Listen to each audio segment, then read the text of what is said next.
Bienvenue à Mission OBNL. Aujourd'hui, nous vous présentons l'espace culturel Saint-Gilles.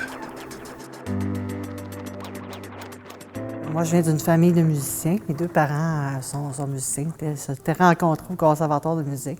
Ça a été un peu une voie naturelle là, pour mon frère et moi de suivre les traces parce qu'on a été baignés là-dedans toute notre enfance, le traîner de backstage en concert X, Y, Z. On était vraiment baignés dans cet univers culturel. Et puis, j'ai étudié au conservatoire de musique à Chicoutimi. Me rendant compte que c'était pas du tout ma tasse de thé, moi, d'être sur scène, mais que je pourrais jamais me passer de culture et éliminer ça de ma vie, là, du tout. Donc, je pense que j'avais cet amour, cette passion de l'univers culturel, mais je me voyais davantage comme étant la personne qui allait faire tout le travail qu'il y a autour pour mettre en valeur le travail de ceux qui, eux, sont faits pour être sur la scène. Alors, voilà, cette idée-là a été beaucoup discutée, je dirais, à l'époque du conservatoire. C'était un peu un rêve qu'on caressait, là, quelques collègues musiciens de l'époque. Et puis, à ce moment-là, on n'avait ni les moyens logistiques, ni financiers, ni rien. On était jeunes et fous. Et puis, avec les années, c'est ça, là, le rêve est toujours resté là, mais j'ai pu développer, là, c'est ça, ce qu'il fallait, je pense, de structure et puis acquérir les moyens qu'il fallait pour pouvoir en venir qu'à mettre sur pied le projet dont j'avais rêvé depuis mes 15 ans. Là. Je cherchais pour donner vie à ce projet-là un lieu qui se situe dans une périphérie de maximum 1 heure de Montréal. Et quand j'ai vu ce bâtiment, puis je l'ai visité, en fait, en entrant ici pour la première fois, en prenant connaissance de l'acoustique du lieu, j'ai pensé que c'était vraiment, c'est ça, le lieu absolument idéal pour établir ce projet-là, pour le fonder. Et puis, c'est ça, j'ai tout de suite communiqué avec les gens de la municipalité de Brownsburg. Et puis, j'ai eu un grand soutien et des gens à l'urbanisme et des gens de la MRC qui ont tout de suite été emballés par le projet. Puis qui, dès le départ, en fait, ont fait tout ce qu'il fallait pour ouvrir les portes puis soutenir cette initiative-là. Donc, non seulement ils ne mettaient pas des bâtons dans les roues, mais ils favorisaient. Là, puis je dirais que c'était une voie qui était presque pavée là, pour pouvoir installer cet organisme-là ici. Alors, ça, c'est une grande chance parce que c'est déjà toute une aventure, je dirais, de mettre sur pied un organisme comme celui-ci, puis de s'assurer d'arrimer tout ça. Puis en plus, ça se faisait en temps de pandémie, parce que moi, j'ai acquis la propriété ici le 12 juin 2020, donc j'étais en plein cœur de la pandémie. Donc, de mettre tout ça sur pied en pleine pandémie, c'était un défi supplémentaire. Fait que si j'avais pas eu toute cette collaboration, mais même plus cet enthousiasme-là réel des partenaires là, municipaux puis régionaux, ça aurait clairement été beaucoup plus difficile. Tu sais, je pense que l'espèce de pas qu'on fait pour dire là, on embarque puis il n'y aura pas de marche arrière, bien, c'est un peu impressionnant. Moi, j'ai vécu ça comme ça. Mais en même temps, c'est extrêmement emballant. Et puis, presque tout de suite après l'ouverture, bien, il y a la branche culturelle qui ont approché, qui m'ont dit on aimerait beaucoup collaborer, installer nos activités chez vous. Et puis donc, là, le début de cette collaboration-là qui a été aussi stimulante que bénéfique à tout point de vue, parce que là, on partageait plein de choses, même si l'espace culturel avait sa programmation propre et à ce moment-là, la branche culturelle, sa programmation propre aussi. Il y avait quand même beaucoup de choses qui se faisaient en collaboration. Puis ça a été une collaboration qui s'est faite très spontanément, naturellement, autant avec les bénévoles qui sont presque tous restés bénévoles pour l'espace culturel une fois la branche fermée, qu'avec, c'est ça, des partenaires, je dirais, externes là, de la branche et maintenant de l'espace culturel. Donc, maintenant, la branche, elle est fermée depuis le 31 décembre dernier. Et puis, les activités qui portaient la branche depuis presque 15 ans ont été rapatriés sur l'espace culturel parce qu'on trouvait ça extrêmement important de pérenniser ces activités-là qui marchaient bien, qui attiraient la population, différentes tranches de la population, et puis on ne voulait pas que ça cesse. Donc voilà, on a rapatrié ça avec grand bonheur. On se promenait ici, on voyait des fois la pancarte à vendre, on est même venu visiter, puis on a appris à un moment donné que c'était vendu. Puis, par la suite, on a appris que c'est une dame qui voulait en faire un lieu de spectacle ou de rencontre culturelle. On est venu une première fois pour un concert et puis on en est mort avec la place.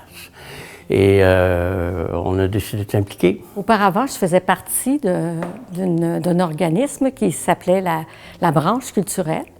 On organisait des activités culturelles dans la région. On a appris, c'est notre présidente, en fait, Cynthia Dubé, qui a appris que ici, le lieu avait été acheté par quelqu'un, puis comptait devenir diffuseur. Alors, on l'a contacté, on s'est dit que ça serait plaisant de voir si on ne pourrait pas joindre nos efforts. Et on n'avait plus de lieu, on n'avait pas de lieu, alors on a commencé comme ça.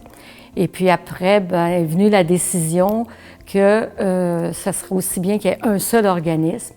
Et Nathalie nous a offert de chapeauter le tout, de prendre en charge le tout. Alors nous, on est devenus, ceux et celles qui voulaient, on est devenus des bénévoles dans cette organisation-là. La branche faisait déjà ses activités ici depuis plus qu'1 an. Donc, la structure, le matériel, les bénévoles, tout le monde venait déjà ici et faisait déjà ça ici.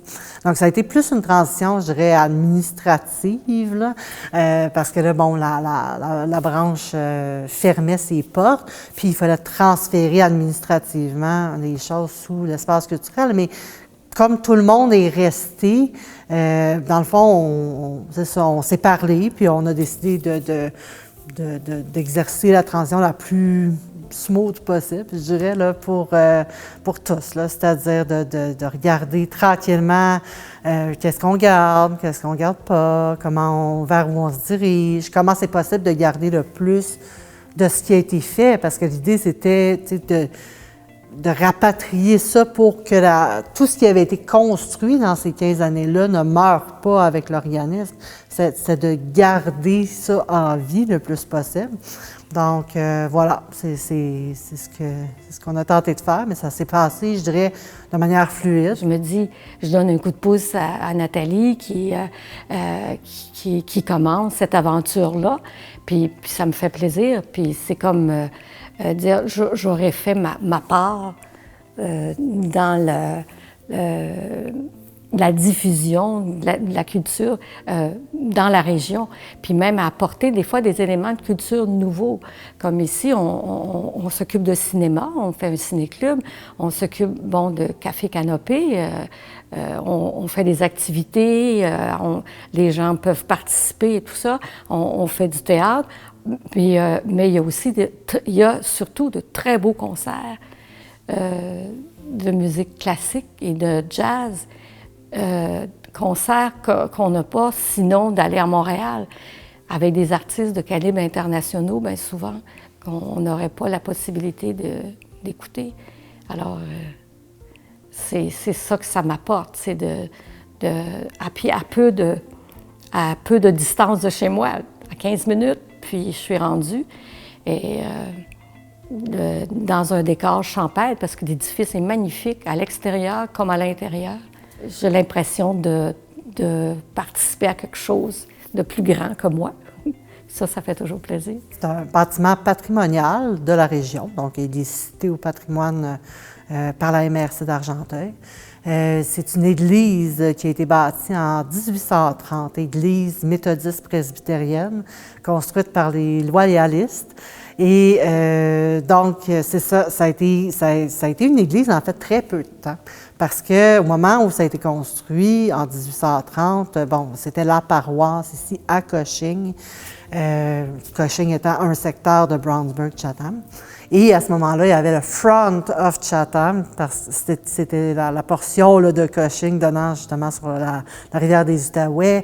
Donc, c'était vraiment un secteur très vivant là, à l'époque. Le village était ici, le magasin général à 3 bâtiments plus loin. Donc, et puis, il y avait toute une vie qui était organisée autour de ce bâtiment-là.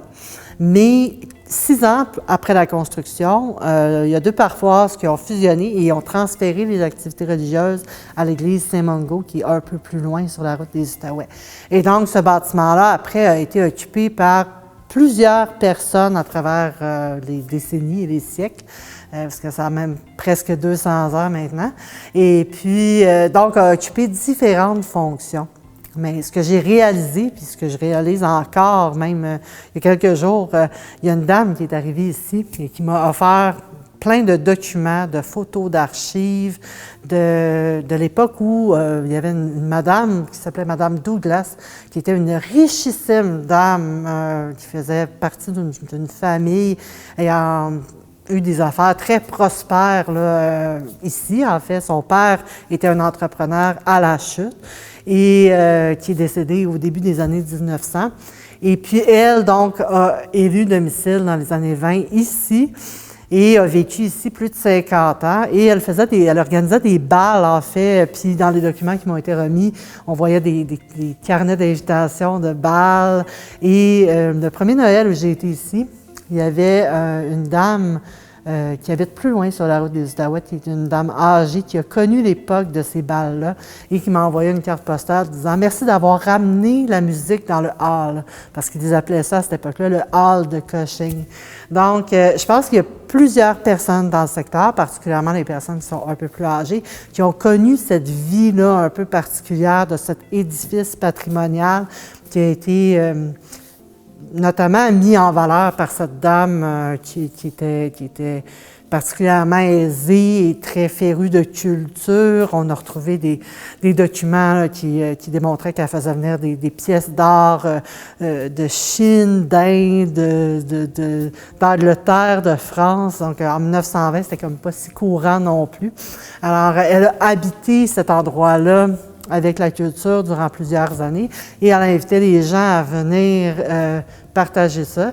Donc, moi, j'ai appris ça a posteriori, après avoir fait l'acquisition, mais j'ai trouvé que c'était tellement intéressant comme anecdote de voir qu'il y avait quelque chose qui s'était transmis sans même qu'on en ait connaissance. Donc, c'est certain que tout ce qu'on a réussi à aller chercher comme soutien ou comme argent, bien, ça s'en va au cachet des artistes qui se présentent ici. Puis comme on a des artistes, la chance d'avoir des artistes qui ont des carrières internationales, ou en tout cas pour plusieurs du moins, bien, c'est sûr que on peut pas les payer 3,5 piastres pour venir faire un spectacle. Donc, l'argent qu'on réussit à aller chercher, c'est de l'argent qui s'en va pour les cachets, pour permettre d'avoir le plus d'activités possibles, de céduler à la programmation dans des styles variés, qui s'adressent à des publics variés. Et puis, pour cette raison-là, bien, comme c'est le choix qu'on fait, de d'abord prioriser les cachets d'artistes et la variété, je dirais la densité aussi de ce qui est présenté dans la programmation, bien, c'est sûr que tout le reste doit être fait bénévolement pour qu'on puisse arriver à faire tout ça. Alors oui, c'est extrêmement important. On a toujours besoin de gens pour accueillir le public, pour accueillir les artistes, pour faire des petits travaux ça et là qu'on a besoin de faire parce que justement, un bâtiment patrimonial, il y a toujours des petites choses à faire, veut pas. À améliorer. Il y a aussi de la distribution d'affiches, de programmation. Il y a on a des besoins aussi en conception graphique, en rédaction. Il y a vraiment toutes sortes de façons de s'impliquer. Donc, je pense que peu importe les intérêts que les gens peuvent avoir ou les habiletés, les aptitudes, ben, en fait, ça peut toujours nous être utile, là. Puis, je pense qu'on a déjà la chance d'avoir une super belle équipe avec des bénévoles en art qui ont justement une belle palette, un bel éventail d'atouts, puis je dirais d'habileté. Donc, ils sont capables d'apporter beaucoup de manière différente là, à l'organisme. Mais on n'est jamais trop de gens là, pour pouvoir faire tout ce qu'il y a à faire pour faire vivre cette culture-là. Là. Et puis, évidemment, plus on a de bénévoles, plus on est capable de porter notre mission. Hein, notre mission qui est la promotion de la culture en premier lieu et la production et la diffusion de ce contenu culturel sur la MRC d'Argenteuil. Là. Donc, plus les gens s'impliquent aussi, plus on est capable de prendre le pouls et d'offrir quelque chose qui est représentatif de ce que les gens veulent vraiment. Puis c'est joindre l'utile à l'agréable. C'est parce que moi, je suis vraiment amateur, j'aime ça, aller à des spectacles. Alors, je fais d'une pierre deux coups, là. Je peux bénéficier de très, très beaux spectacles et tout en donnant un petit coup de main. C'est de pouvoir participer, de pouvoir intégrer un groupe social, hein, quand même, où on peut parler justement de ce qu'on aime. Parce que quand on est amateur de cinéma, quand on est amateur de musique, on n'a pas nécessairement les gens avec qui en parler, tandis que là, c'est sûr, en aimant tout ça, donc on peut avoir une conversation intéressante. Et ensuite, je dirais que ça aide aussi à prendre de l'expérience. Alors, on touche à tout. Évidemment, on y va selon pas nos spécialités, mais nos habiletés. Mais ça nous permet de rencontrer plein de gens.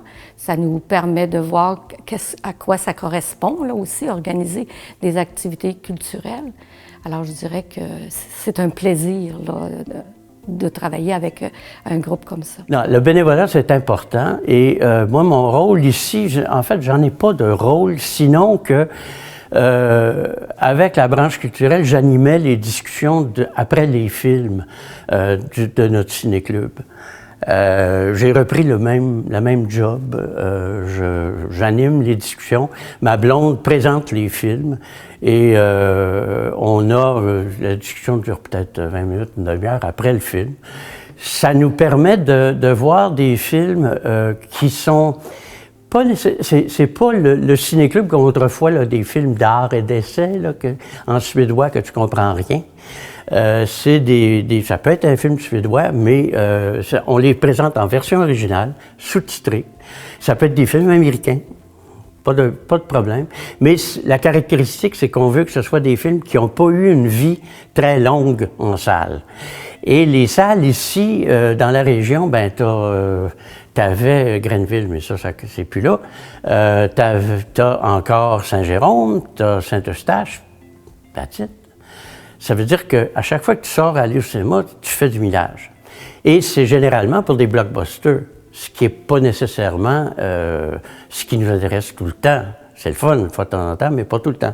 Alors, on a décidé de présenter des films un petit peu plus hors circuit, comme Tu te souviendras de moi, par exemple, des films québécois. Il y a beaucoup de films québécois et, comme par hasard, ça marche. Des documentaires. Il y a peu d'offres de documentaires dans les salles. Il y en a un peu plus à la télévision. Je dois dire que depuis la pandémie, notre grand ennemi, c'est Netflix, Disney et compagnie. Les gens ont découvert qu'ils pouvaient rester chez eux et puis regarder des films. Les voir sur j'appellerais pas ça un grand écran, mais un écran moyen, c'est déjà un pas de plus vers la grande salle. Et ça nous permet de plonger davantage dans une atmosphère de cinéma. La salle est obscure, on voit le film, on en discute après. Ça aussi, c'est important. De pouvoir partager ce qu'on a ressenti durant le film. Et des fois, ça donne lieu à des échanges quand même assez curieux. Tout le monde n'est pas toujours d'accord, tu sais. Et puis les cafés canopés, bien là, c'est un peu autre chose. C'est vraiment des artistes qui viennent animer des ateliers auxquels les gens du public, peu importe l'âge, la condition, tout le monde est bienvenu ici. Et c'est toujours le Café Canopée sur contribution volontaire. Il n'y a pas de tarif d'entrée. Donc, on a de l'argent, on peut en donner, mais sinon, on n'en donne pas. Puis, c'est pas ça qu'il y a personne qui va juger de ça ou qui va moins bien vous accueillir pour autant. Donc, c'est vraiment des activités ouvertes à tout le monde, souvent très, très familiales aussi. Et là, il y a des artistes qui vont enseigner, par exemple, telle technique. On n'a pas besoin d'être des artistes professionnels pour y participer. On peut juste avoir envie d'être là, puis d'essayer quelque chose, puis de créer. Puis c'est vraiment, c'est ça, c'est vraiment facile, ouvert et axé sur le plaisir d'être ensemble puis de créer des trucs. Donc, il n'y a aucun autre prérequis. Et ça c'est vraiment... Ça donne lieu à des belles rencontres là, entre les gens puis les artistes qui animent les ateliers, mais entre les gens de la communauté qui, finalement, se connaissent peut-être pas puis qui se rencontrent lors de ces ateliers-là. Puis, bien, c'est ça, ça peut donner lieu à des beaux liens, des belles relations qui se développent autour d'une activité que les gens aiment. Donc, il y a souvent aussi des musiciens, de la musique d'ambiance là, qui est faite lors de ces activités-là. Fait que c'est vraiment fort agréable. J'ai l'impression que c'est des activités comme ça qui créent un sens communautaire aussi. C'est de participer à une communauté. Alors, ça, c'est très important pour moi. Surtout que je ne suis pas native de la région. Mais ça fait au moins 23 ans bientôt que alors, je peux dire que je commence à prendre mes repères, là, mais ça me permet donc de rencontrer beaucoup plus de gens de la région, de m'impliquer, donc de m'intégrer davantage, d'avoir du plaisir donc à vivre ici, encore plus.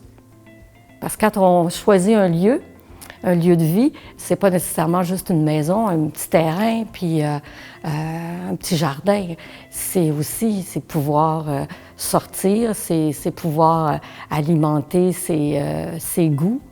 Et donc, c'est à ça que ça sert. Il y a des projets qu'on avait dès le départ qu'on ne pouvait pas réaliser dès le départ, notamment intégrer l'offre scolaire dans notre programmation.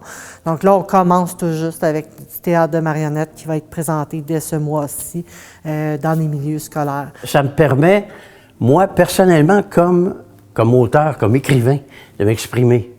J'ai fondé, avec l'aide de la branche culturelle à l'époque, un théâtre de marionnettes. Pendant 3 ans de pandémie, le théâtre de marionnettes, il a dormi dans un entrepôt à Pine-Hill. Là, on le sort des Boulamites et on présente le spectacle en espérant que les jeunes vont venir, et puis on va aller dans les écoles. Le spectacle a été conçu par les gens des écoles, par les élèves, avec mon aide, là, mais on le retourne aux écoles et on veut les initier non seulement au monde des marionnettes, mais à un monde imaginaire, à un monde le fun, auquel ils sont initiés, oui, par l'électronique, mais, tu sais, j'entendais un petit me dire, ben je vais à l'école, je lunch avec mes amis, on retourne à l'école, je rentre chez nous, et puis là, je communique avec mes amis avec l'ordinateur. Pourquoi tu communiques pas avec tes amis quand ils sont là? Ah, ben c'est pas pareil.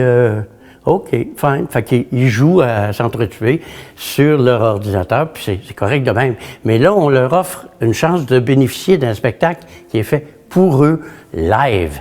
Et si tu voyais la réaction des petits jeunes quand on a fini le spectacle puis qu'on sort avec les marionnettes, ils nous parlent pas à nous autres, ils parlent aux marionnettes. Donc, pari gagné, tu sais. On a aussi d'autres projets de théâtre et de musique en scolaire pour l'année 23-24. Donc, tout le développement de cette offre scolaire qui est très peu présente, pas présente dans la région actuellement. C'est vraiment très limité ce qu'on trouve au scolaire.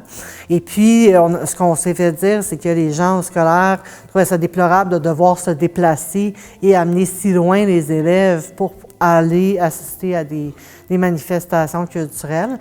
Donc, ici, on peut les accueillir sur leur territoire et on peut aussi déplacer des artistes dans les écoles des environs. Donc, c'est de faire le pont là, et de nourrir ça, parce que nourrir le rapport qu'entretient la jeunesse à la culture, ben c'est entretenir le rapport que ces futurs adultes et citoyens auront aussi à la culture plus tard. Que de faire en sorte que l'espace culturel devienne un peu, je dirais, un pôle attractif qui fasse que les regards se tournent sur Brownsburg-Chatham, se tournent sur la MRC d'Argenteuil.